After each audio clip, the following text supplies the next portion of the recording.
ಇಂದು ಭಾಷಣಕಾರರನ್ನ target ಮಾಡಿದ ಸರ್ಕಾರ. ಸೂಲಿಬೇಲೆ ಬಳಿಕ ಶ್ರೀಕಾಂತ್ ಶೆಟ್ಟಿ ಮೇಲೆ ಕಣ್ಣು. ಬಾಗಲಕೋಟೆಗೆ ಕಾಲಿಡದಂತೆ ನೋಟಿಸ್.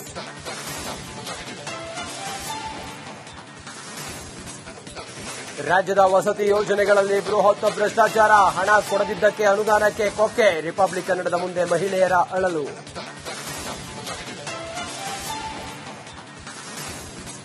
ಕಾವೇರಿದ ಮೈಸೂರು ಡಿಸಿಸಿ ಬ್ಯಾಂಕ್ ಚುನಾವಣಾ ಅಖಾಡ. ಚಿನ್ನಂಬಳ್ಳಿ ರಾಜು ಗೆಲುವಿಗಾಗಿ ಕಸರತ್ತು. ಮತದಾರರಿಗೆ ಕೇರಳ ಉಚಿತ ಪ್ರವಾಸ.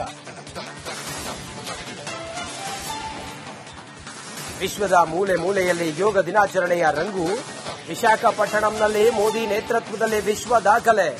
ಧಾರವಾಡದಲ್ಲಿ ಹಾವಿಯಲ್ಲಿ ಜಲಯೋಗ.